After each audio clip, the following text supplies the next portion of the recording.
नमस्कार दोस्तों, मैं बलराम स्वामी आपके अपने YouTube चैनल टेक्निकल स्वामी पर आप सभी का स्वागत करता हूं। दोस्तों, आज की वीडियो में हम जानेंगे फुल वेव रेक्टिफायर के बारे में, जिसमें अपन दो रेक्टिफायरों के बारे में पढ़ेंगे, सेंटर टेप रेक्टिफायर और ब्रिज रेक्टिफायर। पिछली जो अपनी क्लास थी उसके अंदर अपन ने पढ़ा था हाफ वेव रेक्टिफायर के बारे में, तो आज अपन फुल वेव रेक्टिफायर के बारे में पढ़ेंगे। कंप्लीट वीडियो देख के फिर एनालिसिस करके बताएं कि वीडियो आपको कैसी लगी। जो भी वीडियो देखता है प्लीज कमेंट जरूर किया करो, ताकि हमारे पास फीडबैक आ सके कि जो मेहनत चल रही है वो किस प्रकार की है, इसमें क्या सुधार चाहिए। ठीक है, तो आपसे यही अनुरोध है कि जब भी वीडियो देखो जरूर कमेंट करो और चैनल को ज़्यादा से ज़्यादा सब्सक्राइब करवाओ, ताकि लाइव आने का ऑप्शन जल्दी से जल्दी अपने पास ओपन हो सके। ये जो चैप्टर है अपना 2 या 3 क्लास में कंप्लीट हो जाएगा, जिसमें एक क्लास आपकी पर्सनली है जो न्यूमेरिकल की रहेगी। उसके बाद 2 या 3 दिन आपके पास टाइम रहेगा, जिसमें आप नोट्स वगैरह को तैयार कर लेना, मैं आपको सेंड कर दूंगा। फिर 2-3 दिन बाद आपका ऑनलाइन टेस्ट लिया जाएगा, और जो टेस्ट होगा उसमें क्वेश्चन बहुत ही बेहतरीन लेवल के मिलेंगे आपको। जो पिछले सालों में जो भी क्वेश्चन आए हुए हैं उन्हीं को या तो कोई क्वेश्चन डायरेक्ट दिया जाएगा या उनको मॉडिफाई करके क्वेश्चनों को दिया जाएगा। तो तैयार रहें, टेस्ट के लिए अपनी तैयारी बेहतरीन रखें। आप सभी का रिकॉर्ड मेरे पास ऑनलाइन रहेगा, तो ये नहीं भाई आप मेहनत ही नहीं कर रहे हो। ठीक है, तो आज ज़्यादा वक्त नहीं गवाए, आज के टॉपिक को अपन स्टार्ट करेंगे। तो हाँ आज अपन पढ़ेंगे फुल वेव रेक्टिफायर के बारे में। कौन से के बारे में? फुल वेव रेक्टिफायर के बारे में। कल अपना हो गया था half wave rectifier. Full wave rectifier, full wave rectifier. अब देखो नाम से क्या लग रहा है अपना, फुल वेव। अब एसी के अंदर क्या होती है भाई? वेव होती है।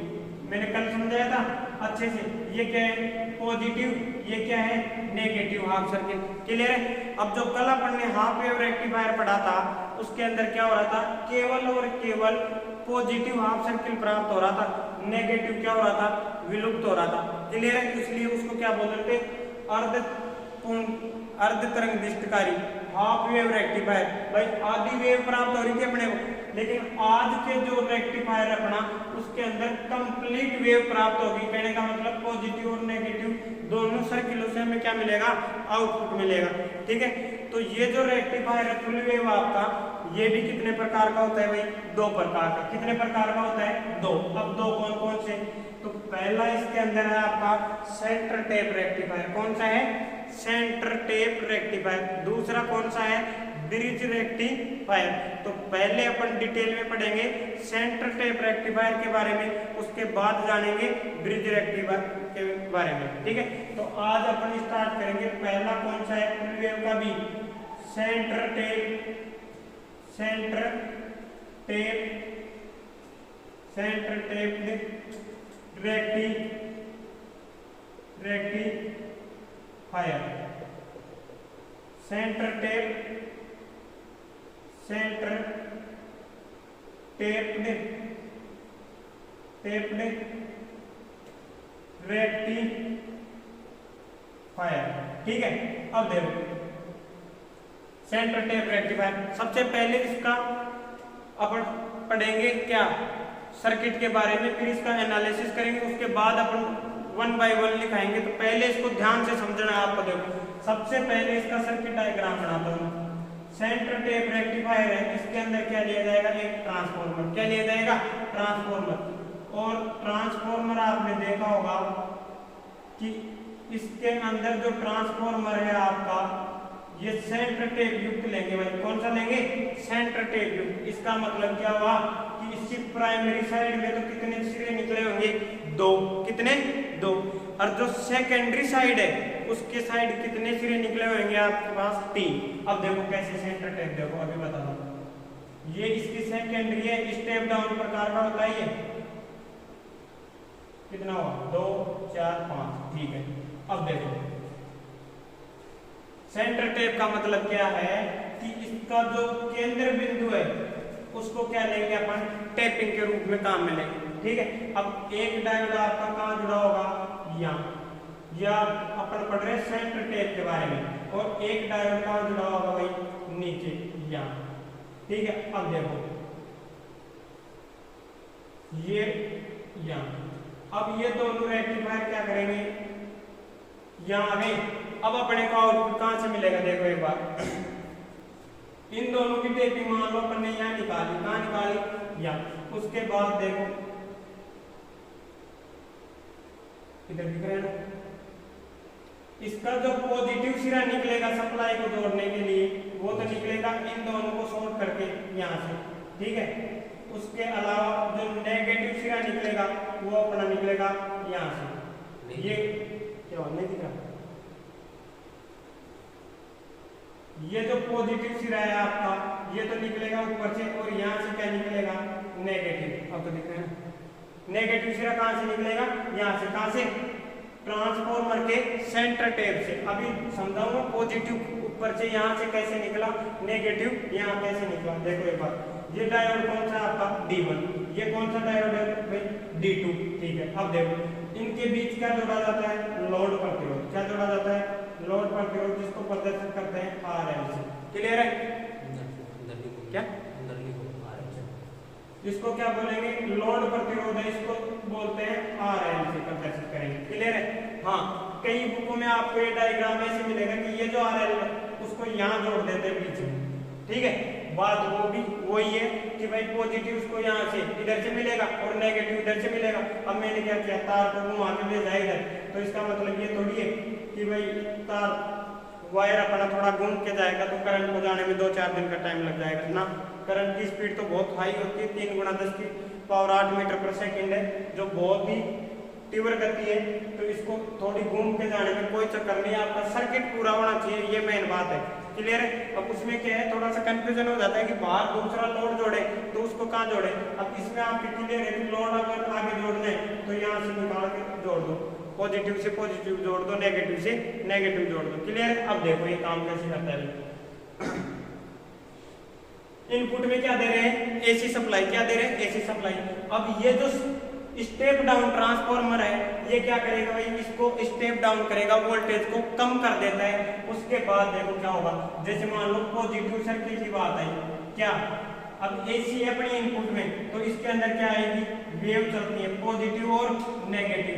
अब बात करूं मैं पॉजिटिव सर्किल की, किसकी, पॉजिटिव सर्किल की। तो देखो होगा क्या, जब पॉजिटिव सर्किल आपका मान लो यहाँ पॉजिटिव आ गया, क्या आ गया, पॉजिटिव, तो होगा क्या कि जब प्लस को किससे जोड़ रहे हैं, P से। भाई ये डायोड का ये कौन सा सिरा है, P, और ये कौन सा है, N। जो डायोड की वीडियो कंप्लीट देखा है उसको दिक्कत नहीं आएगी अब तो, और जिसने वीडियो नहीं देखी है वो पहले की वीडियो एक बार जरूर देखे, फिर अच्छे से समझ आएगा आपको डायोड का फॉरवर्ड बायस क्या है, रिवर्स बायस क्या है, तब जाके ये आपके बिल्कुल क्लियर होगा, गारंटी के साथ है आपको। तो देखो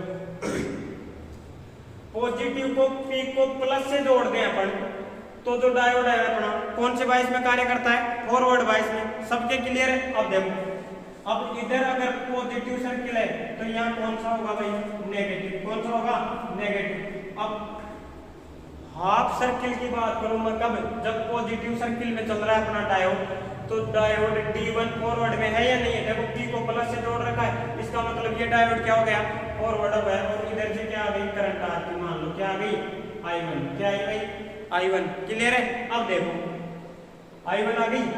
अब इधर से P को क्या जोड़ रहे हैं, प्लस से नहीं माइनस से, तो जो डायोड अपना D2 है वो क्या हो जाएगा, रिवर्स बायस में हो जाएगा और करंट का प्रवाह नहीं होने देगा।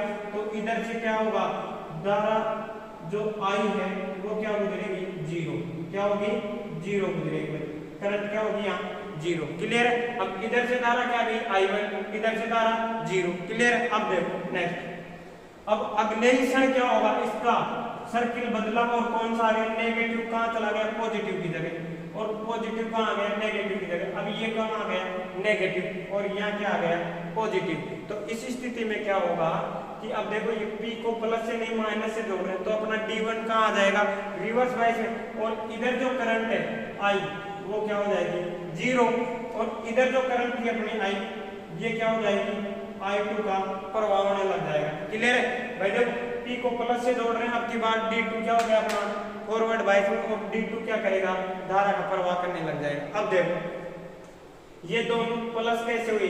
अब देखो धारा हमेशा प्लस से कहाँ चलती है? माइनस की ओर, पॉजिटिव से नेगेटिव की ओर। अब देखो डायोड से धारा निकल रही है, पॉजिटिव सिरा से करंट बाहर निकलती है। अब देखो इधर भी पॉजिटिव सिरा निकला, करंट बाहर निकली और नेगेटिव सिरा के अंदर करंट जाती है। अब देखो यहाँ से करंट निकलेगी, लोड प्रतिरोध में जाएगी और नेगेटिव सिरे के द्वारा कहाँ चली जाएगी? ट्रांसफार्मर के सेकेंडरी टेपिंग में या सेंटर टेपिंग में चली जाएगी। अब देखो आगे, ये जो डायोड है इसमें इतना याद रखना है कि पॉजिटिव सर्किल के अंदर, हाफ पॉजिटिव सर्किल के अंदर D1 डायोड अपना फॉरवर्ड में रहेगा, तब अपना D1 डायोड कार्य करेगा। और हाफ नेगेटिव सर्किल में कौन सा डायोड कार्य करता है? D2 कार्य करता है। इसलिए अपना जो कंप्लीट डायोड है अपना, वो संपूर्ण चक्कर में आउटपुट मिलेगा। अभी देखो ग्राफ से समझाता हूँ इधर। जैसे मान लो ये क्या है? आपकी AC की वेव है। क्या है भाई? AC की वेव है। अरे चक्कर ऐसे चलते हैं ना, ये T हो गया, ये मान लो आपका क्या है? V है। उसके बाद देखो ये मान लो आपका डायोड किसके कारण आ रहा है? D1 के कारण। ये क्या है? Input AC supply. क्या है ये? Input AC supply. ये क्या है? Input AC supply. उसके बाद देखो ये आउटपुट किसका आ रहा है? D1 डायोड का। D1 डायोड का क्या आ रहा है? ये आउटपुट आ रहा है। अब ये देखो कैसे आएगा? कल की तरह ही आएगा ये। जैसे कल अपने हाफ वेव रेक्टिफायर के अंदर पॉजिटिव सर्किल देखा था ना, उसी की तरह आएगा। देखो कैसे पॉजिटिव सर्किल अपना कौन सा है? ये है। ये कौन सा है? नेगेटिव सर्किल है। फिर ये क्या आया? पॉजिटिव। ये क्या आया? नेगेटिव। अभी इस कंडीशन में होगा क्या? देखो इस कंडीशन में क्या होगा कि पॉजिटिव सर्किल में अपना कौन सा डायोड कार्य कर रहा है? D1। इसका मतलब जो डायोड अपना D1 है वो क्या देगा? अपने को आउटपुट देगा। क्या देगा भाई? आउटपुट देगा। और ये क्या है आपका V, ये क्या है? T। अब देखो उसके बाद अब नेगेटिव सर्किल आया, डायोड कोई आउटपुट नहीं देगा, जीरो मान दर्शाएगा। फिर पॉजिटिव सर्किल में क्या करेगा? अपने को मान देगा डायोड। ये किसका मान आ रहा है? D1 के कारण। किसके कारण आ रहा है? D1 के कारण। और फिर क्या आएगा? यहाँ जीरो आ रहा है। क्या आ रहा है? जीरो आ रहा है। नीचे दिख रहा है यहाँ तक? ठीक है। अब उसके बाद देखो एक बार इसका इतना स्क्रीनशॉट लो, फिर आगे चलते हैं।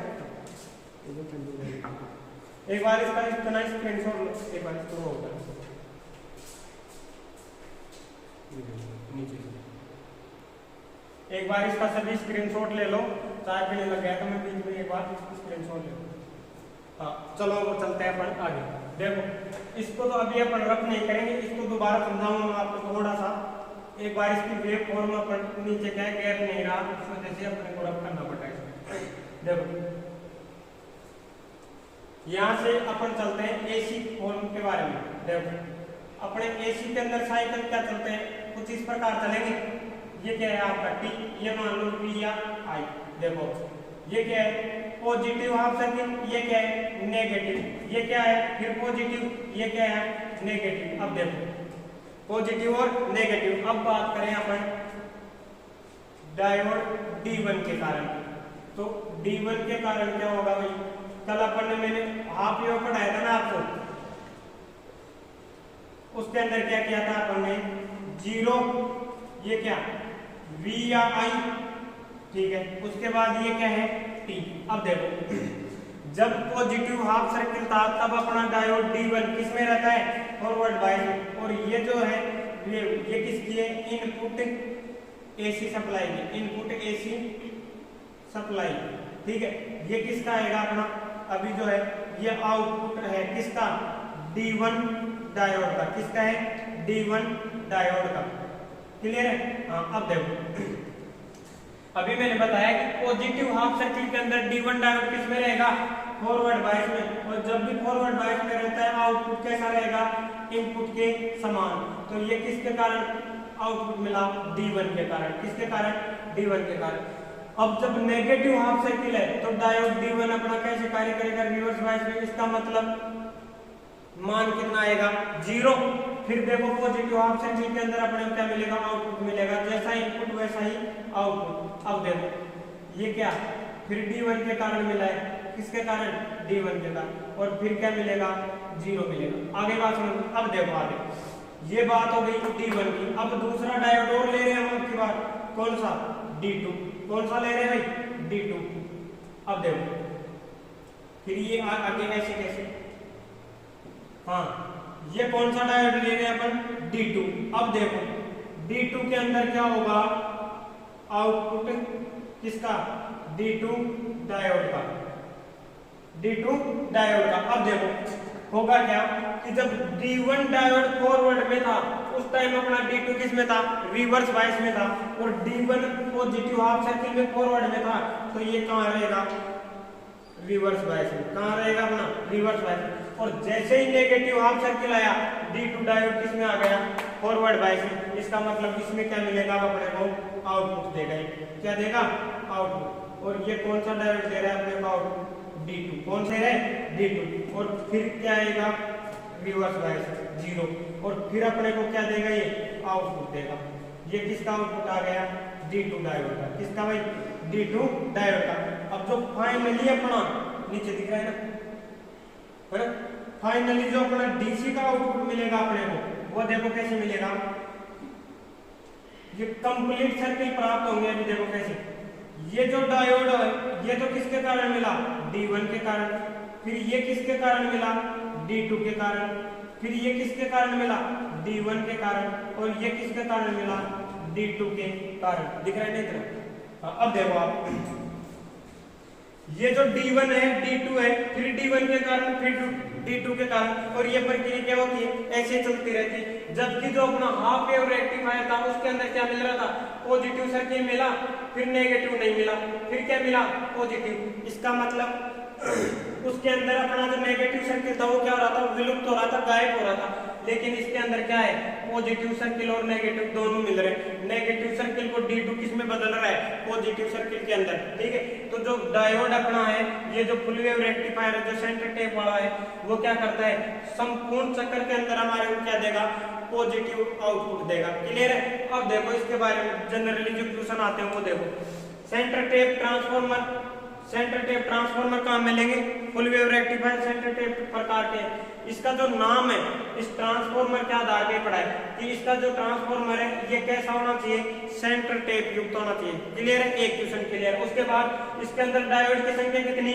2। कितनी होती है?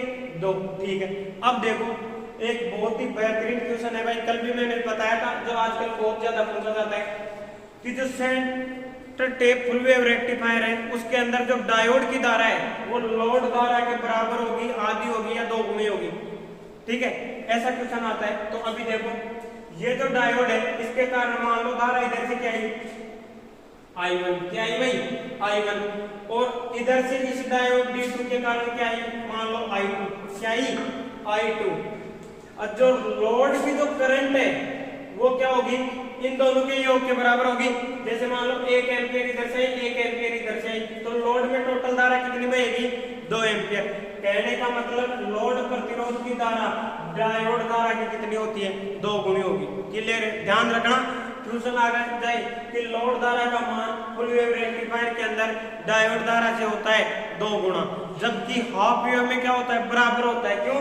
क्योंकि वहां सीरीज में केवल एक ही परिपथ बन रहा था। कल मैंने समझाया था। अब अगर क्वेश्चन घूम के आ जाए कि जो फुल वेव रेक्टिफायर है, सेंटर टेप युक्त फुल वेव रेक्टिफायर है, उसके अंदर डायोड धारा का मान क्या होगा? तो डायोड धारा पूछ रहा है, तो डायोड धारा लोड धारा की क्या होगी? आधी। डायोड धारा तो क्या होगी? इसकी आधी होगी, जबकि लोड धारा डायोड धारा की 2 गुनी। इसका मतलब क्या हुआ? जैसे मान लो ID, ये क्या है? डायोड धारा है, ये बराबर होगी किसकी? 1/2 IL लोड धारा। तो इसके बारे में एक कंडीशन तो ये होगी। अब अगर लोड करंट पूछे, लोड करंट बराबर क्या होगा? तो 2 गुणा ID का मतलब है डायोड धारा। तो यह आपके क्लियर होना चाहिए भाई। ठीक है, एक बार इसका कंप्लीट स्क्रीनशॉट लो, उसके बाद अपन आगे चलेंगे। हाँ, अब अपन इसके बारे में एक एक लाइन टू लाइन लिखेंगे, फिर इसके बारे में जो नई चीजें आएंगी उनके बारे में जानेंगे। ठीक है, अब कल कई लड़के ऐसे थे जिनको अभी एसी थ्योरी का बिल्कुल भी नॉलेज नहीं था, उनको हो सकता है थोड़ी सी समस्या है, लेकिन फिर भी मैं कोशिश कर रहा हूँ हर चीज को दोबारा रिवाइज करने की, ताकि आप लोगों को प्रॉब्लम क्रिएट ना हो। तो अब अपन बात करेंगे इसके बारे में। समझ में आने के बाद अब लाइन टू लाइन एक एक चीज लिखेंगे। और ये जो नोट्स हैं आप रफ कॉपी में तैयार करो, जब तक आपके पास फिर नोट्स नहीं आते तब तक। उसके बाद में जब भी नोट्स डालो उनको आपको कंप्लीट उतारने हैं। और जो ऑफलाइन बैच के बच्चे हैं उन सबको मैं बताना चाहूंगा कि जैसे ही आपकी क्लासें चलेंगी ध्यान रखना नोट्स प्रॉपर चाहिए मेरे को। और टेस्टों का जो ऑनलाइन रहेगा वो रिकॉर्ड रहेगा आपका मेरे पास, उसी के आधार पे आगे जो भी प्रोसेस है अपनी उसी के आधार पे चलेगी। क्योंकि बहुत से लड़के ऐसे हैं जो बहुत ज्यादा लापरवाही कर रहे हैं, तो उन लड़कों को मैं कहना चाहूंगा अभी भी टाइम है, सुधर जाओ, वरना सुधारने के बहुत से तरीके हैं। ठीक है, तो रेगुलर रहो और मेहनत करो। जब हम इतनी मेहनत कर रहे हैं तो फिर आप क्यों नहीं कर रहे? लापरवाही की भी कोई हद होती है भाई। तो जो आज अब अपना टॉपिक चल रहा है उसमें अपन फुल वेव रेक्टिफायर के बारे में पढ़े। तो अब लाइन टू लाइन अपन बताना चाहेंगे कि जब पॉजिटिव सर्किल आ रहा है तो डायोड D1 फॉरवर्ड बायस में कार्य करेगा, जबकि D2 रिवर्स बायस में कार्य करेगा। तो ये सिंपल चीजें लिखनी है कि इस रेक्टिफायर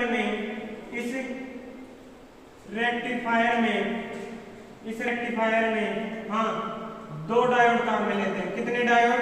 दो डायोड काम में लेते हैं। कितने डायोड काम मिलेंगे? दो डायोड काम मिलेंगे। उसके बाद देखो कितने डायोड? दो डायोड। उसके बाद देखो इस रेक्टिफायर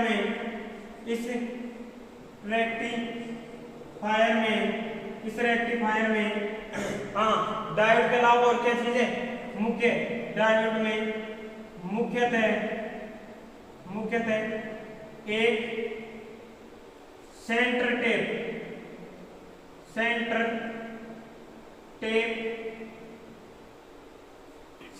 टेपिंग युक्त ट्रांसफॉर्मर का यूज किया जाता है। अभी मैंने समझाया भाई, सेंटर टेप युक्त क्या लेंगे? ट्रांसफॉर्मर लेंगे। ठीक है, अब देखो एक छोटी सी चीज मैं भी बताना भूल गया। जैसे मान लो आपका ये क्या था? ट्रांसफॉर्मर था, और इसका ये जो सेकेंडरी वोल्टेज था, ये मान लो ये आपका सेंटर टेप है। तो जैसे मान लो ये आउटपुट में कितना दे रहा है? 24 वोल्टेज दे रहा है। जैसे मान लो कितना दिया? 24 वोल्टेज। तो ये जो सेंटर टेप होने के कारण अपना जो डायोड के ऊपर जो कार्य करेगा ये कितना करेगा भाई? हाफ वोल्टेज ही काम कर पाता है। कितना कर पाता है? हाफ वोल्टेज ही काम कर पाता है। क्यों? देखो इतना मिला इसको, जबकि सेंटर टेप क्या है? बिल्कुल सेकेंडरी वाइंडिंग को दो भागों में बांट रही है। इसलिए जो आउटपुट में जो कार्य करेगा वोल्टेज वो क्या करेगा? इसका आधा कार्य करेगा। और एक एक डायोड के ऊपर कितना वोल्टेज कार्य करेगा? मान लो एग्जांपल के तौर पे अगर 24 वोल्टेज आउटपुट दे रहा है तो 12 वोल्टेज ही अपना क्या करेगा? कार्य करेगा। ध्यान रखना। ठीक है, तो इसके आधार पे हम क्या कह सकते हैं कि इस रेक्टिफायर में हाँ क्या होगा भाई? इस रेक्टिफायर में वोल्टेज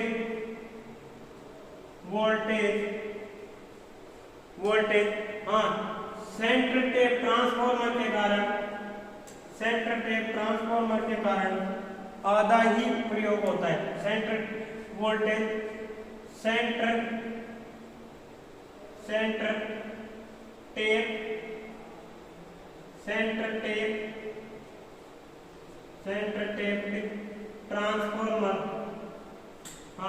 सेंटर टेप ट्रांसफॉर्मर के कारण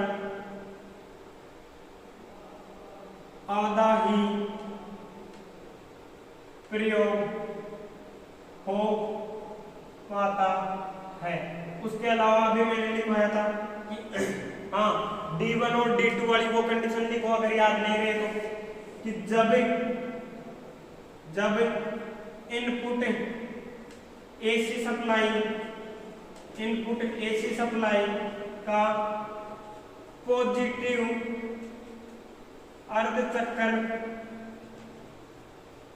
अर्धचक्र होता है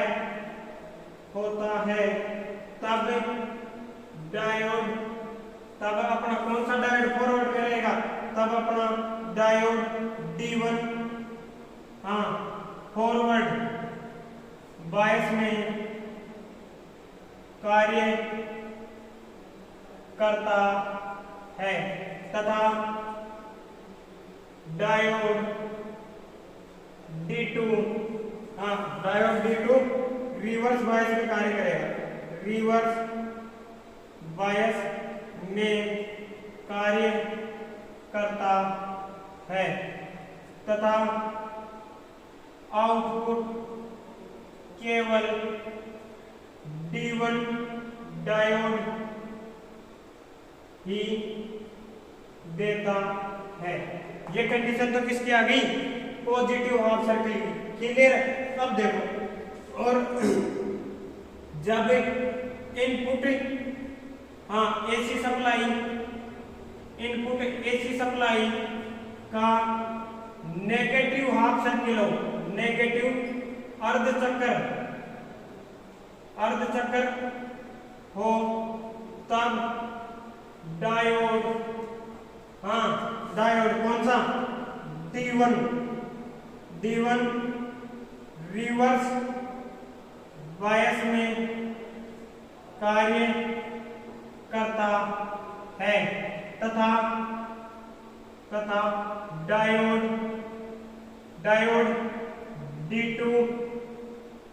D2 फॉरवर्ड बायस में कार्य करता है और आउटपुट केवल डायोड D2 ही देता है। एक बार इसका स्क्रीनशॉट लो, फिर आगे चलते हैं। देखो, ये समझ आ गया भाई आपके? जब पॉजिटिव हाफ सर्किल होगा तो कौन सा डायोड आउटपुट देगा? D1। और जब नेगेटिव हाफ सर्किल होगा तो कौन सा आउटपुट देगा? D2। क्लियर है? इस प्रकार अपने जो एसी का जो पूर्ण चक्र होता है, पॉजिटिव और नेगेटिव सर्किल, उसका जो आउटपुट मिलेगा इसके अंदर दोनों डायोडों के कारण मिलता है। क्लियर है? अब देखो आगे, इस डायोड का जो आगे अपन पढ़ेंगे कि भाई इसका जो रिपल फैक्टर है वो कितना होगा, फॉर्म फैक्टर क्या होगा, पीक फैक्टर क्या होगा, ट्रांसफॉर्मर यूटिलाइजेशन फैक्टर क्या होगा। ठीक है? तो अब इसके बारे में अगर मैं बात करूं, इसकी फ्रीक्वेंसी के बारे में, तो इस डायोड की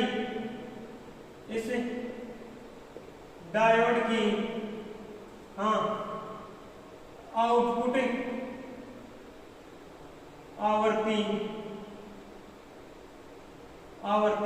या क्या बोलेंगे?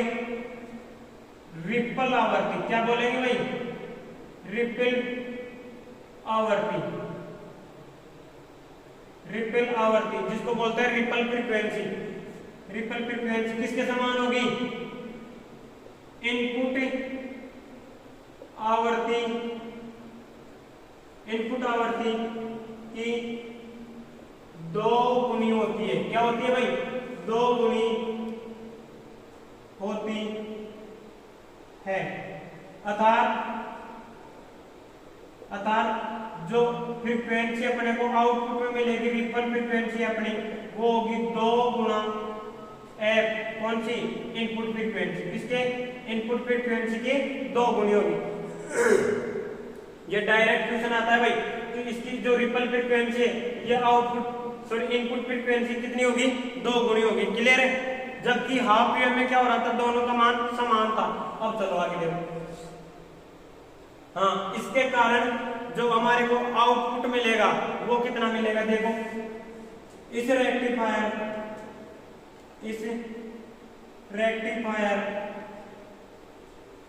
का आउटपुट वोल्टेज,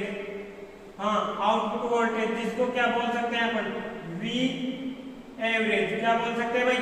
V एवरेज या V आउटपुट। क्या बोल सकते हैं? V DC। क्या बोल सकते हैं भाई? रेक्टिफायर है तो कौन सा आउटपुट देगा अपने को? DC देगा। और DC को अपन कल भी क्या बोल रहे थे? एवरेज बोल रहे थे। क्लियर है? अब देखो, इसका जो आउटपुट होगा फुल वेव की तुलना में क्या होगा? 2 गुना होगा। क्या होगा? 2 गुना। सॉरी, हाफ वेव की तुलना में फुल वेव का क्या होगा? 2 गुना। अब हाफ वेव में अपन कल पढ़ रहे थे कि इसका क्या होगा भाई?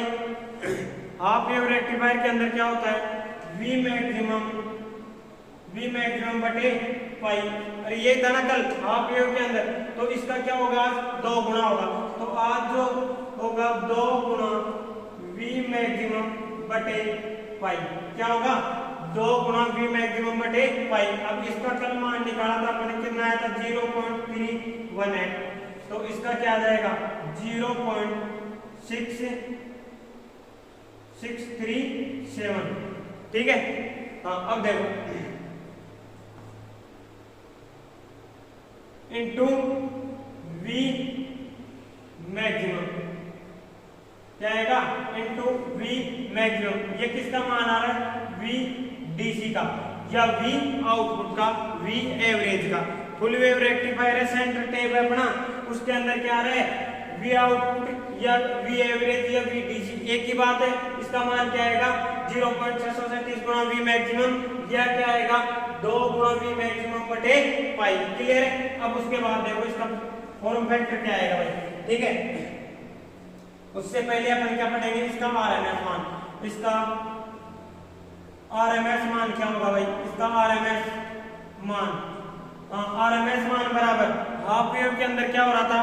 V मैक्सिमम बटे 2। क्या था? ये हाफ वेव के अंदर था, जबकि इसके अंदर क्या होगा भाई? V मैक्सिमम बटे √2। और √2 का मान कितना होता है भाई? √2 बराबर होता है आपका 1.414। क्या होता है? 1.414। जब एक के अंदर 1.414 का भाग देंगे तो मान आएगा 0.707 गुना V मैक्सिमम। क्या आएगा? V maximum. ठीक है। अब देखो आगे, ये इतना क्लियर है। उसके बाद देखो इसका जो फॉर्म फैक्टर है वो क्या होगा? इसका फॉर्म फैक्टर, और कल भी मैंने समझाया था फॉर्म फैक्टर को क्या बोलते हैं? रूपक गुणांक बोलते हैं। क्या बोलते हैं? रूपक गुणांक। और जो फॉर्म फैक्टर है वो क्या होता है भाई? V RMS बटे V एवरेज। अरे यही होता है ना, V RMS बटे V एवरेज। तो इसका V RMS कितना आ रहा है भाई? 0.707 गुना V मैक्सिमम बटे 0.637 गुना V मैक्सिमम। अब V मैक्सिमम से V मैक्सिमम कैंसिल, और जब 0.707 में 0.637 का भाग दोगे आप, तो इसका मान आएगा भाई 1.11। क्या आएगा? 1.11। उसके बाद देखो इसका जो एक बार इसको इतना उतारो, फिर इसका एक क्वेश्चन कराता हूँ। एक बहुत ही शानदार क्वेश्चन है भाई, अभी माइंड में आ गया तो वो करवा देता हूँ एक बार। हाँ देखो, अभी फॉर्म फैक्टर हो गया। फॉर्म फैक्टर का मान फुल वेव रेक्टिफायर के लिए कितना है? 1.11। जबकि हाफ वेव रेक्टिफायर के लिए फॉर्म फैक्टर का मान क्या आया था भाई? 1.57। कितना आया था? 1.57। क्लियर है? हाँ, अब उसके बाद देखो इसका पीक फैक्टर क्या होगा? क्या? Peak factor. और पीक फैक्टर बराबर आपको पता है V मैक्सिमम बटे V RMS। अरे यही होता है ना। अब देखो V मैक्सिमम बटे V RMS बराबर क्या होता है? V मैक्सिमम बटे √2। अब देखो V मैक्सिमम से V मैक्सिमम खत्म, और जब भाग के बाद में कोई संख्या हो तो वो आप कहाँ चली जाएगी? ऊपर। तो ये हो गया √2, और √2 का मान मैंने अभी बताया 1.414। ये किसका मान आ गया? पीक फैक्टर का मान आ गया। ठीक है। अब एक क्वेश्चन बताता हूँ आपको, एक न्यूमेरिकल दूंगा हल्का सा, बहुत शानदार क्वेश्चन है, उसको करने की ट्राई करना। देखो क्या क्वेश्चन क्या है। हालांकि क्वेश्चन को कर सभी देंगे, लेकिन इसका एक बहुत ही शॉर्ट तरीका बताऊंगा जिसको करने का। क्वेश्चन क्या है? फुल वेव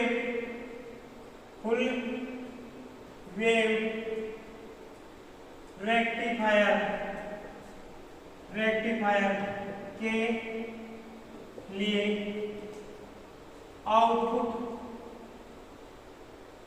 वोल्टेज का मान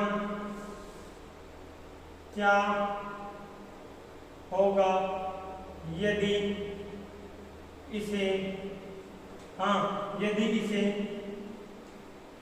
यदि इसे 100 वोल्ट एसी सप्लाई से जोड़ा जाए। ठीक है, अब देखो, अब कहो कि मान लिया भाई 100 वोल्ट क्यों ले रहे, क्योंकि हमारे को संख्या ऐसी लेनी हो जो आसानी से गुणा भाग हो जाए। अब संख्या ले लें 39.39, जो न सारा गुणा आपको आए न मेरे को आए। अब सुबह से शाम इसी को करते रहे, तो संख्या ऐसी ले ताकि जल्दी सोल्व हो। अब देखो, इसको करने के दो तरीके, अभी देखो दो के बारे में अपन जानेंगे। सबसे पहले देखो V आउटपुट और V आउटपुट जब मिलता है तो वो क्या कहलाता है अपना, रेक्टिफायर का जो आउटपुट वोल्टेज होता है उसको अपन क्या बोलते हैं, VDC। भाई DC देगा, और वो अभी मैंने बताया क्या होता है, V एवरेज। क्या होता है, V एवरेज होगा। ठीक है, उसके बाद देखो इनपुट AC, और जब भी दोस्तों AC का मान दर्शाया जाता है तो हमेशा इतना याद रखना है कि कौन सा मान दर्शाया जाता है, RMS वैल्यू। AC की जो भी मेजरमेंट इक्विपमेंट है आपके, जो भी वैद्युतिक मापक यंत्र है, कौन सा मान दर्शाएंगे, RMS। तो जो VRMS है आपका, VRMS है वो कितना है, 100 वोल्ट। कितना है भाई, 100 वोल्ट। अब V एवरेज का मान अपने को पता करना है। अब देखो, अब इसके लिए अपने को बहुत कुछ माइंड लगाना पड़ेगा। कैसे, अब अपने माइंड में आना चाहिए कि VR एवरेज और VRMS के बीच तो क्या संबंध है, हमारी बात समझ। तो VRMS और V एवरेज के बीच कौन सा संबंध लगता है, अभी देखो फॉर्म फैक्टर। अभी मैंने क्या बताया, फॉर्म फैक्टर, और फॉर्म फैक्टर बराबर क्या होता है, VRMS बटे V एवरेज। कितना होता है, V एवरेज। अब देखो V एवरेज होता है, उसके बाद देखो अब अपन क्या करेंगे, किसका मान निकालना है, V एवरेज का। तो V एवरेज बराबर क्या होगा, V एवरेज बराबर होगा आपका V RMS बटे फॉर्म फैक्टर का मान कितना है इसके लिए, 1.11। ठीक है, अब देखो आगे RMS का मान कितना है, 100 बटे 1.11। ठीक है, अब इसको हल करना थोड़ा सा मुश्किल काम हो गया भाई, अरे बात समझो। हाँ, क्योंकि आप लोगों की समस्या मैं खुद समझ सकता हूँ, समस्या बहुत गंभीर है आपकी। तो जब पॉइंट काटेंगे अपन तो दो जीरो कहां चले जाएंगे ऊपर, और नीचे क्या आ जाएगा, 111। अब देखो एक मान तो आपका ये आ गया, नीचे दिख रहा है यहाँ तक से, ठीक। एक मान तो आपका क्या आ गया, ये आ गया। उसके बाद देखो क्या कर सकते हैं, इसके अलावा दूसरा तरीका अपन क्या अपना सकते थे भाई, दूसरा तरीका क्या अपना सकते थे, पीक फैक्टर से हम क्या कर सकते थे, आई मैक्सिमम का मान निकाल लो। क्या निकाल लो, आई मैक्सिमम। दूसरा फंडा अपने पास कौन सा है, दूसरा फंडा क्या है कि जो पीक फैक्टर था अभी मैंने बताया, पीक फैक्टर क्या है आपका, V मैक्सिमम बटे VRMS। अरे ये है ना, तो इससे अपन क्या निकाल सकते हैं, इसका मैक्सिमम का मान निकाल लो और उसको किससे गुना कर दो, 0.637 से। क्या कर दो, 0.637 से। और इसका क्या है, ये सब मान फिक्स है, तो इनको जब कैलकुलेट करेंगे अपन तो देखो पीक फैक्टर से अभी मैंने समझाया, पीक फैक्टर बराबर क्या है, V मैक्सिमम बटे VRMS। तो V मैक्सिमम बराबर क्या होगा, यहाँ से V मैक्सिमम बराबर होगा आपका, हाँ, पीक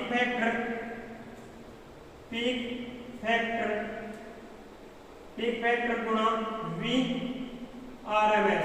अरे यही होगा ना, पीक फैक्टर गुणा VRMS। अब देखो V मैक्सिमम बराबर पीक फैक्टर का मान कितना है, 1.414 गुणा V मैक्सिमम का मान कितना है, 100। कितना है, 100। अब देखो V मैक्सिमम बराबर क्या आया, 2 पॉइंट से 2 पॉइंट इधर किसकेगा, तो ये आ गया आपका 141.4। अब ठीक है इतना। अब V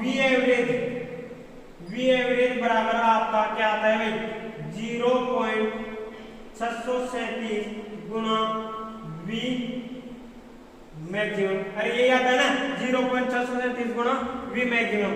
अब देखो जब आप 0.637 से किसको गुणा करोगे वी मैक्सिमम से, तो 0.637 गुणा वी मैक्सिमम कितना है आपका 141.4, क्या आया 141.4 आया। अब जब आप इसको हल करोगे तो कैलकुलेट करके देखना, लगभग आपका मान आएगा कितना है 90 वोल्ट, कितना आएगा 90 वोल्ट। अब देखो ये तो हो गया आपका लॉन्ग मेथड, क्या हो गया लॉन्ग मेथड। अब इसका बेहद ही सिंपल तरीका बताऊंगा, डेड लाइन में आंसर आएगा। देखो कैसे, वी एवरेज इसको किससे गुणा करना है वी मैक्सिमम से, और वी मैक्सिमम को किससे गुणा करना है 0.637 से, किससे गुणा करना है 0.637 से। और वी मैक्सिमम का मान निकालने के लिए हम क्या कर रहे थे कि 1.414 को VRMS से गुणा कर रहे थे भाई, किससे कर रहे थे VRMS से। तो अगर मैं एक डायरेक्ट रिलेशन बताऊं आपको, डायरेक्ट रिलेशन कि VDC, कहने का मतलब VDC का मतलब वी एवरेज, VDC बराबर वी एवरेज बराबर क्या होगा 0.637 गुणा 1.414 गुणा VRMS। ये दिख रहा है नहीं यार, चलो एक बार इतना उतारो फिर बताता हूं आपको। एक बार इसका कंप्लीट स्क्रीनशॉट लो फिर आगे चलेंगे, ठीक है। हाँ अब देखो ये जो आपका वी एवरेज और VRMS के बीच आप डायरेक्ट रिलेशन पुट कर लो, उसके बाद आपका तुरंत क्वेश्चन होगा। देखो फिर चाहे कैसा भी क्वेश्चन आ जाए। हाँ देखो VDC बराबर क्या होता है आपका वी एवरेज, अरे VDC बराबर क्या होगा वी एवरेज, और वी एवरेज बराबर क्या होता है आपका देखो 0.637 गुणा।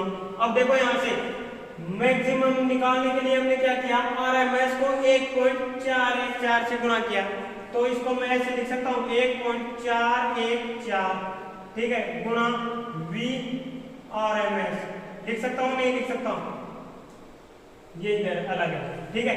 इसका मतलब क्या हुआ कि VDC है आपका, जो वी एवरेज है वो क्या आया, इसको और इसको गुणा करेंगे जब आप, तो यह आएगा आपका 0.90 इंटू VRMS, क्या आएगा 0.90 इंटू VRMS। अब ये जीरो लगाओ चाहे नहीं लगाओ, इसका कोई चक्कर नहीं है और इसका कोई रोल नहीं है, वो आपके ऊपर मर्जी है, ठीक है। अब देखो VDC बराबर क्या होगा 0.90 इंटू VRMS। अब 0.9 इंटू VRMS अपने क्वेश्चन में कितना दिया 100, कितना दिया 100। अब देखो बिल्कुल आपका मान कितना आ गया 90 वोल्टेज, कितना आया 90 वोल्टेज किसका वी एवरेज का। अब यहाँ देखो आपको कितना बहुत कुछ करना पड़ा, और आज के कंपटीशन में इतना टाइम नहीं होता कि आप बहुत लंबी लाइन कैलकुलेशन कर सको।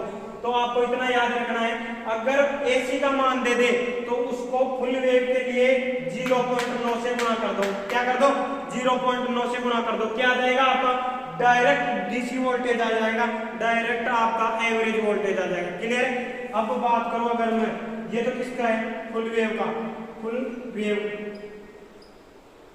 वेव का, चाहे ब्रिज हो चाहे सेंटर टेप हो, दोनों में कोई समस्या नहीं। अब अगर यही होता किसका हाफ वेव का, क्या होता है हाफ वेव का, तो हाफ वेव के अंदर क्या हो जाता है इसका आधा हो जाता, और 0.45 से क्या करते हैं अपन गुणा करते हैं, तो हाफ वेव के अंदर क्या होगा आपका वी एवरेज बराबर होगा 0.45 इंटू VRMS, क्लियर है। इन दोनों रिलेशन को आप उतारो, क्या करो इन दोनों को उतारो। पहला तो कौन सा था आपका ये, ठीक है, ये बहुत ही इंपॉर्टेंट है भाई, और ये किसके लिए हाफ वेव रेक्टिफायर के लिए, ये कौन सा है आपका दूसरा। ये क्वेश्चन उतारने के बाद ये दोनों रिलेशन उतारने, ठीक है, फिर आगे चलेंगे अपन, एक बार इसको उतारना। हाँ अब देखो आगे, बाकी वो कोई दिक्कत नहीं है, अपन जब भी न्यूमेरिकल क्लास चलाएंगे इसमें बहुत शानदार न्यूमेरिकल लेके आएंगे, ताकि आपके जो भी कॉन्सेप्ट क्लियर नहीं है, जो भी चीज छूटी हुई है, वो सब अपने ऑब्जेक्टिव क्वेश्चनों में कवर हो जाएंगे, ठीक है। हाँ तो इस चीज से घबराने की जरूरत बिल्कुल भी नहीं है। अब देखो आगे, इसका फॉर्म फैक्टर हो गया, पीक फैक्टर हो गया, ठीक है, उसके बाद इसका जो रिपल फैक्टर है वो कितना होगा, कल ही अपन ने पढ़ा था रिपल फैक्टर के बारे में। तो जो इसका जो रिपल फैक्टर है, क्या ripple factor, ripple factor, ripple factor बराबर क्या होता है, अंडर रूट, हाँ, फॉर्म फैक्टर, फॉर्म फैक्टर का square, under root form factor का स्क्वायर -1, क्या होता है -1। अब इसका फॉर्म फैक्टर कितना होता है भाई, इसका फॉर्म फैक्टर कितना होता है, अंडर रूट, हाँ, अंडर रूट कितना होता है 1.11 का स्क्वायर -1। अब जब इसको आप कैलकुलेशन करोगे कंप्लीट को, तो जो इसका फॉर्म फैक्टर आएगा वो आएगा आपका 0.4 है। कितना आएगा 0.4 है। इसका मतलब क्या हो गई, फुल वेव था, इसके अंदर रिपल फैक्टर का मान ही कम आया। क्यों? क्योंकि रिपल आपको पता है वह एसी है जो अवांछित रूप से किस में आ जाती है, डीसी के अंदर मिलके। हम क्या चाहते हैं कि भाई डीसी के अंदर एसी कम से कम आए, और फुल वेव क्या करता है, यही तो करता है, डीसी को क्या करेगा, शुद्ध करने की कोशिश करेगा बजाय कंपेयर टू हाफ वेव के। क्लियर? तो इसलिए इसका जो रिपल फैक्टर है ये क्या हो जाता है, कम हो जाता है। क्लियर है? उसके बाद देखो, हाँ, उसके बाद एक वर्ड आता है दक्षता। क्या आती है, दक्षता। जो फुल वेव रेक्टिफायर है, फुल वेव है, फुल वेव रेक्टिफायर है, इसकी दक्षता क्या होगी, ज्यादा होगी। क्या होगी, फुल वेव रेक्टिफायर की दक्षता क्या होगी, ज्यादा। जबकि जो कल अपन ने पढ़ा था क्या, हाफ वेव रेक्टिफायर, क्या पढ़ा था, हाफ वेव रेक्टिफायर, क्या पढ़ा था भाई, हाफ वेव रेक्टिफायर। देखो हाफ वेव रेक्टिफायर के अंदर क्या था, कम होगी दक्षता। तो जो हाफ वेव रेक्टिफायर है इसकी दक्षता तो 40.6% होती है, यह आपको बिल्कुल याद होनी चाहिए। और इसकी कितनी होती है, इसकी जस्ट डबल, तो ये हो गया आपकी 81.2%। ये डायरेक्ट क्वेश्चन आते हैं भाई। हाफ वेव रेक्टिफायर की एफिशिएंसी कितनी होगी, 40.6, फुल वेव की 81.2%। चाहे ये सेंटर टेप हो चाहे ब्रिज हो, दोनों में एफिशिएंसी क्या होगी, यही होती है। और जो दक्षता होती है आपकी, दक्षता होती है वो होती क्या है, आउटपुट बटे इनपुट। जिसको दक्षता का मान पता नहीं वो देखो आउटपुट बटे इनपुट। अब जब प्रतिशत दक्षता है तो प्रतिशत के रूप में दक्षता किससे प्रतिशत करते हैं, नीटा से। तो नीटा प्रतिशत बराबर होता है आउटपुट बटे इनपुट इंटू 100, आउटपुट बटे इनपुट इंटू 100। क्लियर है? और यहाँ अगर बात करें अपन रेक्टिफायर में, तो आउटपुट में क्या मिल रहा है, आउटपुट डीसी, क्या मिल रहा है, आउटपुट डीसी बटे इनपुट एसी इंटू 100। क्लियर है? इसको उतारो फिर आगे चलेंगे। हाँ, अब देखो ये सब समझ आया आपने, इफिशियंसी कैसे ज्यादा हुई, क्या है क्या नहीं है, इफिशियंसी होती क्या है। उसके बाद देखो इसका जो ट्रांसफार्मर का यूटिलाइजेशन फैक्टर है, जो उपयोगिता गुणांक है ट्रांसफार्मर का, वो क्या होता है, हाफ वेव की तुलना में अधिक होगा, बढ़ जाता है। क्या हो जाता है, बढ़ जाता है, क्योंकि जो ट्रांसफार्मर का यूज हो रहा है वो ज्यादा हो रहा है इसके अंदर। तो जो इसका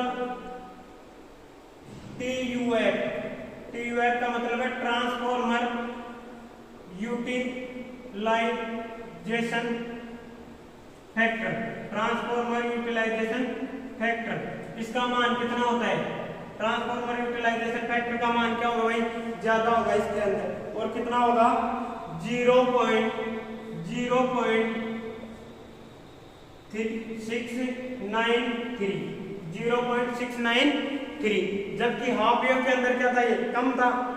ठीक है, अब ये क्या हुआ, ज्यादा हो गया, कितना हो गया 0.693। ठीक है, अब उसके बाद देखो एक जो अभी मैंने आज बताया था कि इसके अंदर हाँ डायोड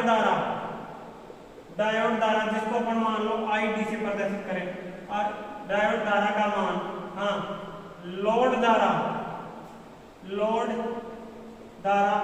का आधा होता है।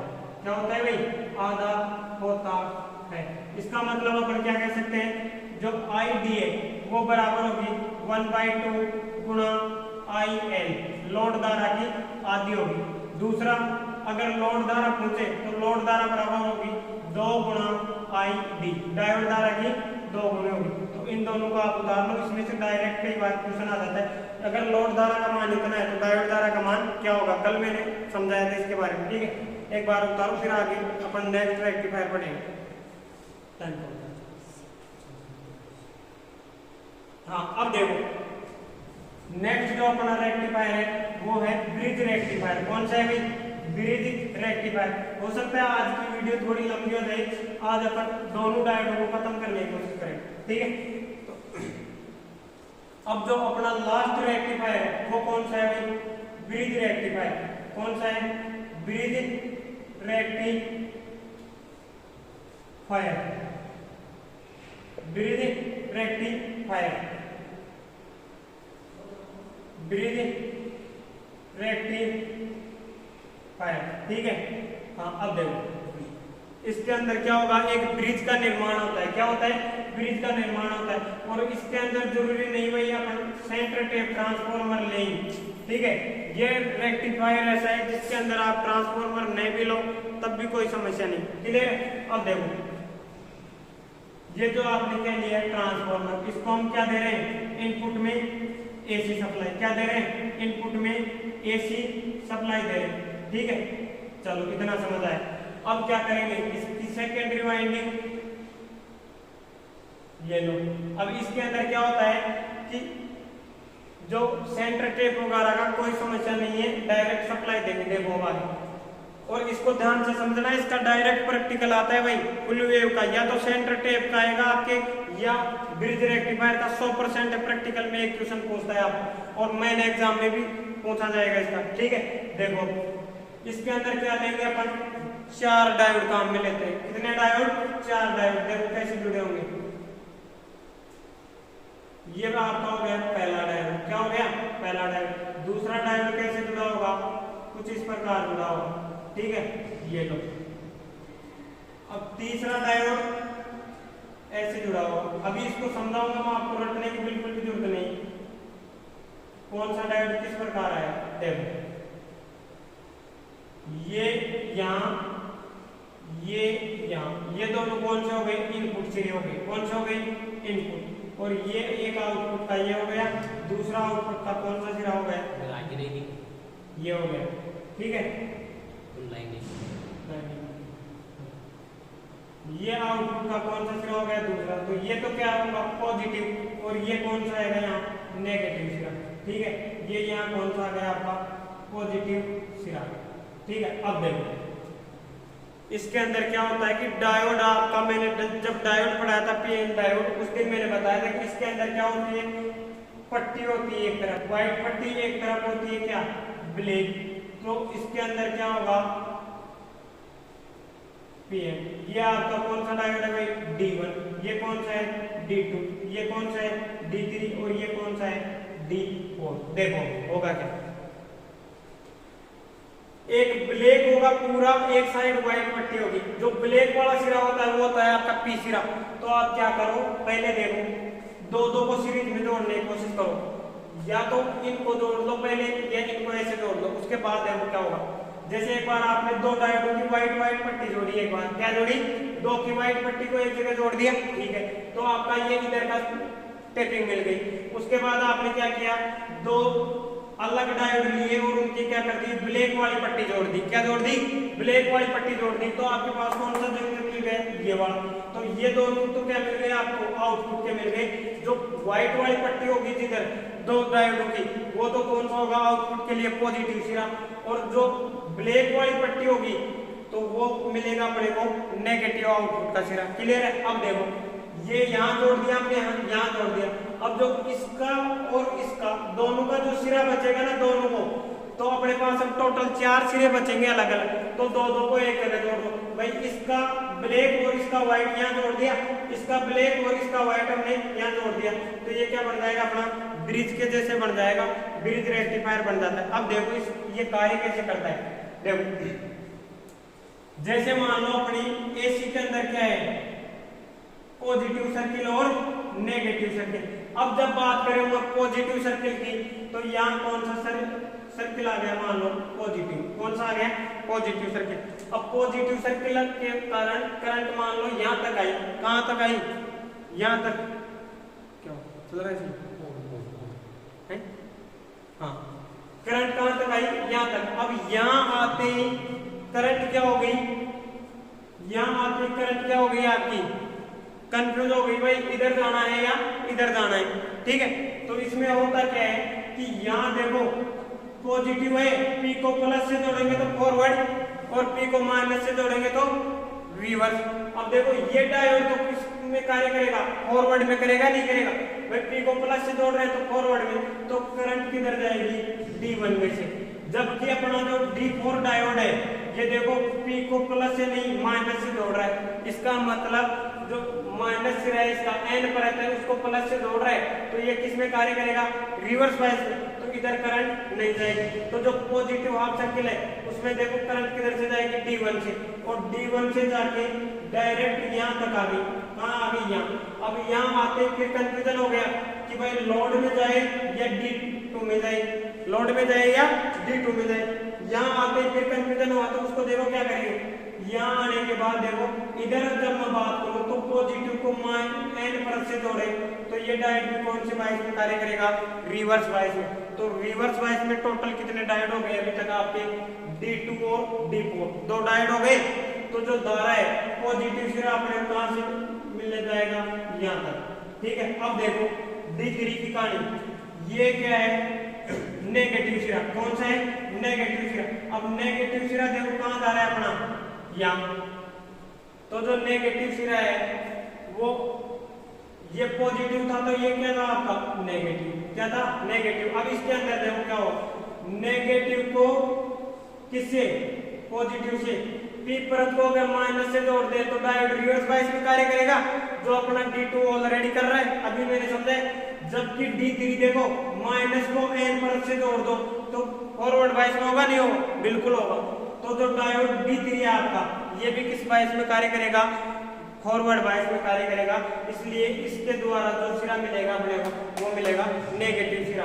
तो जो पॉजिटिव हाफ सर्किल की बात करूं मैं, किसकी, पॉजिटिव हाफ सर्किल की, पॉजिटिव हाफ सर्किल की, तो इसके अंदर क्या होगा देखो, डायोड हाँ D1 व D1 व D3 किस में होंगे भाई, फॉरवर्ड वाइज में, किस में होंगे, फॉरवर्ड वाइज में कार्य करेंगे, किस में कार्य करेंगे, फॉरवर्ड वाइज में कार्य करेंगे। जबकि नेगेटिव हाफ सर्किल में, किसमें, नेगेटिव हाफ सर्किल में, इसके अंदर दो तो फॉरवर्ड वाइज में और डायोड आपका D2 व D4 किसमें कार्य करेगा भाई, रिवर्स वाइज में, किसमें कार्य करेगा, रिवर्स वाइज में, किसमें कार्य करेगा, रिवर्स वाइज में, क्लियर है। हाँ अब देखो जब बात करूं मैं नेगेटिव हाफ सर्किल की तो इसके अंदर आपका डायोड कौन कौन से, नेगेटिव हाफ सर्किल। अब देखो नेगेटिव मान लो यहाँ क्या आ गया, पॉजिटिव की जगह नेगेटिव, क्या आ गया नेगेटिव, और यहाँ क्या आ गया पॉजिटिव। तब क्या होगा देखो, एन को नेगेटिव से जोड़ रहे हैं तो ये डायोड फॉरवर्ड में आएगा, और एन को पी से जोड़ रहे हैं तो ये कहाँ आ जाएगा, रिवर्स वाइज में। तो जो नेगेटिव हाफ सर्किल है उसके अंदर डायोड आपका D1 व D3 जो पहले वाले फॉरवर्ड में थे वो तो किस में चले जाएंगे, रिवर्स वाइज में, किसमें कार्य करेंगे भाई, रिवर्स वाइज में, ठीक है, रिवर्स वाइज में, रिवर्स वाइज में। दिख रहा है नहीं दिख रहा है, ठीक। D1 व D3 किसमें कार्य करेगा, रिवर्स वाइज में। जबकि आपका जो डायोड D2 व D4 है वो कार्य करेगा किसमें भाई, फॉरवर्ड वाइज में, किसमें, फॉरवर्ड वाइज में। तो एक बार इसको उतारो फिर अपन आगे चलेंगे, ठीक है। हाँ अब देखो आगे, इसके अंदर समझने वाली बात क्या है कि इसके अंदर डायोड में कितने काम मिलेते हैं अपन, 4। कितने डायोड काम मिलेंगे, 4। अब इसके अंदर जरूरी नहीं कि अपन जो ट्रांसफॉर्मर है वो सेंटर टेप युक्त ले या नहीं ले, अगर ट्रांसफॉर्मर नहीं भी तब भी इसमें कोई गंभीर समस्या नहीं भाई, ये कि वोल्टेज अपने को क्या करना है, कम लेना है, ठीक है। और आजकल तो बहुत ज्यादा एडवांस टेक्नोलॉजी आ गई, जिसके अंदर एक डायोड का पूरा सेट होता है, डायोड 4707 का। उसके अंदर क्या होता है, आपका ये ब्रिज रेक्टिफायर जुड़ा होता है, उसी के अंदर फिल्टर लगा होता है और वोल्टेज रेगुलेटर लगा होता है, जो क्या करता है डायरेक्ट एसी को प्योर डीसी में कन्वर्ट करके देता है। जो अपने रेगुलर बच्चे उन्होंने देखा होगा कि जो जनरेटर और मोटरों के जो पैनल होते हैं पीछे, उनके अंदर लगा होता है वो डायोड। तो आजकल तो बहुत एडवांस टेक्नोलॉजी आ गई, तो ये सब फिल्टर वगैरह अलग से लगाने की जरूरत नहीं होती। डायरेक्ट एसी दो, ब्रिज रेक्टिफायर के अंदर पूरा सेटअप होता है, उसके अंदर वो क्या करेगा, आपको डायरेक्ट डीसी कन्वर्ट करके देगा, ठीक है। अब देखो इसके अंदर क्या है, हाँ अब इसके अंदर सबसे मेन चीज याद रखने की यही है कि इस रेक्टिफायर में, इस रेक्टिफायर में हाँ चार डायोड प्रयोग होते हैं, 4 डायोड प्रयोग होते हैं। बाकी आपके ये माइंड होना चाहिए कि जब पॉजिटिव हाफ सर्किल आता है तो D1 और D3 फॉरवर्ड में होंगे और D2 और D4 रिवर्स में। जब नेगेटिव हाफ सर्किल आएगा तो आपका D1 और D3 रिवर्स में, जबकि D2 और D4 फॉरवर्ड वाइस में कार्य करेंगे, ठीक है। तो इसके द्वारा जो अपने को आउटपुट में जो ग्राफ मिलेगा वो देखो कैसे मिलेगा। जैसे मान लो आपकी ये क्या है, इनपुट एसी की वेव है, किसकी है, इनपुट एसी की। तो यहाँ क्या मिलेगा आपको, पॉजिटिव हाफ सर्किल, ये किसका है, पॉजिटिव हाफ सर्किल की बात है। और नेगेटिव हाफ सर्किल के अंदर क्या होगा, आउटपुट नहीं मिलेगा। ये किसका डायग्राम है, D1 व D3 का, किसका, D1 व D3 फॉरवर्ड में थे ना, तो फिर पॉजिटिव में अपने को क्या मिलेगा, आउटपुट। ये किसके कारण, D1 व D3, D1 व D3, फिर ये क्या है 0। उसके बाद देखो D2 व D4 के कारण, तो अब की बार यहाँ क्या आएगा 0, यहाँ क्या मिलेगा अपने को, आउटपुट। फिर क्या आएगा 0, फिर क्या मिलेगा, आउटपुट। तो जो इसके द्वारा जो आउटपुट मिलता है, जो ग्राफ उसका सेम फुल वेव रेक्टिफायर की तरह ही बनता है, सेंटर टेप वाले की तरह ही। बस फर्क ये है कि इसके अंदर डायोड कितने लेंगे, 4 काम में लेंगे, क्लियर है। अब देखो इसके अंदर डायोड कितने होते हैं, 4। उसके बाद देखो इसकी सबसे खास बात ये है कि इसका जो ट्रांसफॉर्मर का यूटिलाइजेशन फैक्टर है वो सबसे क्या होगा, अधिकतम होगा भाई, क्या होगा, अधिकतम होगा। इसका TUF ट्रांसफॉर्मर यूटिलाइजेशन फैक्टर, ये क्या होता है, सबसे अधिक होता है। क्या होता है भाई, सबसे अधिक होगा। और कितना होगा, 0.812, कितना होता है, 0.812। उसके बाद देखो बाकी जो चीजें हैं ना इसकी सब सेंटर टेप ट्रांसफॉर्मर की बात नहीं होती है भाई, कैसे, इसकी भी आउटपुट फ्रीक्वेंसी इनपुट की 2 गुनी होगी, ठीक है। फॉर्म फैक्टर भी वही है, रिपल फैक्टर भी वही है, ठीक है। उसके बाद RMS मान भी वही है, पीक इनवर्स वोल्टेज का मान अलग होगा भाई। इसके अंदर क्या होगा, PIV, पीक इनवर्स वोल्टेज। क्या है, पीक इनवर्स वोल्टेज। ये क्या होता है, इसके अंदर V मैक्सिमम के बराबर होगा। क्या होगा, V मैक्सिमम के बराबर होता है। जबकि पीक इनवर्स वोल्टेज आपका किसमें, सेंटर टेप वाले में, सेंटर टेप में क्या था आपका, PIV, peak inverse voltage V maximum के 2 गुना होता है भाई। क्या होता है, V मैक्सिमम का 2 गुना। क्यों, क्योंकि उसके अंदर क्या हो रहा था, यहाँ जो आउटपुट में अपन वोल्टेज ले रहे थे वो क्या ले रहे थे, आधा वोल्टेज कार्य कर रहा था ना उसका। यहाँ रेजिस्टेंस जोड़ रहे थे अपन, यहाँ क्या था, दूसरा डायोड लगा रहा था। तो इसके द्वारा देखो आउटपुट में जो वोल्टेज अपन डायोड के ऊपर पड़ रहा था वो इनपुट का आधा ही पड़ रहा था ना। तो इसका जो V मैक्सिमम था, तो इसके जो डायोड था अपना, उसका जो पीक इनवर्स वोल्टेज है वो V मैक्सिमम का क्या होगा, 2 गुना होगा, क्योंकि इसके ऊपर V मैक्सिमम का आधा ही वोल्टेज कार्य करता है, क्लियर। जबकि इन हाफ वेव और फुल वेव के अंदर क्या करता है, पूरा V मैक्सिमम कार्य करता है, क्लियर है। इसलिए इसका ये जो पीक इनवर्स वोल्टेज है ये सेंटर टेप वाले में अलग होगा भाई, क्लियर। बाकी इफिशियंसी वगैरह सब चीजें सेंटर टेप की समान ही होगी इसकी, ठीक है। हाँ, एक सीधा सीधा क्वेश्चन आता है भाई, क्या अगर ब्रिज रेक्टिफायर आपका क्या है, ब्रिज रेक्टिफायर है और उसके अंदर आपका एक डायोड ओपन हो जाए, क्या हो जाए, एक डायोड ओपन हो जाए, तो डायोड के ऊपर क्या प्रभाव पड़ेगा। अरे बात समझ लो, अगर ब्रिज रेक्टिफायर के अंदर एक डायोड आपका ओपन हो जाए, जैसे ये आपका क्या है, मान लो ब्रिज रेक्टिफायर कुछ इस प्रकार बनता है। अब इसके अंदर मान लो क्या हो जाए,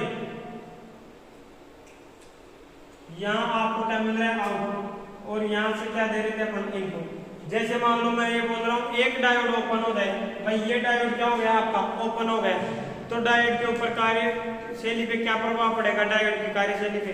तो होता क्या है कि देखो, डायोड के ऊपर क्या प्रभाव पड़ेगा कि जब डायोड, जैसे मान लो D1 ओपन हो गया आपका, क्या हो गया, D1, तो जब कंडीशन कौन सी है, ऐसी कि जिसमें D1 और D3 दोनों फॉरवर्ड में आ रहे थे अपने पॉजिटिव हाफ सर्किल में, तो जब पॉजिटिव हाफ सर्किल है वो आपका गायब हो जाएगा भाई। क्यों, क्योंकि इसके कारण देखो, न तो D1 में धारा बहेगी, और जब D1 में धारा नहीं बहेगी तो उसी समय क्या आएगा आपका, D3 फॉरवर्ड में आएगा, तो इसको केवल नेगेटिव सिरा मिलता है, पॉजिटिव नहीं मिलेगा, तो इसके द्वारा भी आउटपुट क्या होगा आपका, 0 होगा।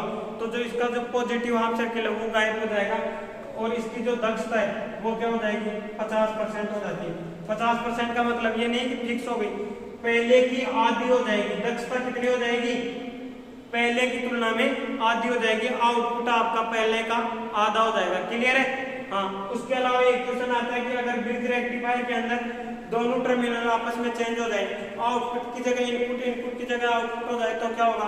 तो उसका भी एक सीधा सीधा आंसर आता है कि ब्रिज रेक्टिफायर अपना क्या हो जाएगा, शॉर्ट हो जाएगा भाई। क्या हो जाएगा, शॉर्ट हो जाएगा। उम्मीद करता हूँ आज की वीडियो आपको अच्छी लगी होगी। चैनल को सब्सक्राइब करो, वैसे अपना चैनल बहुत अच्छे से ग्रोथ कर रहा है।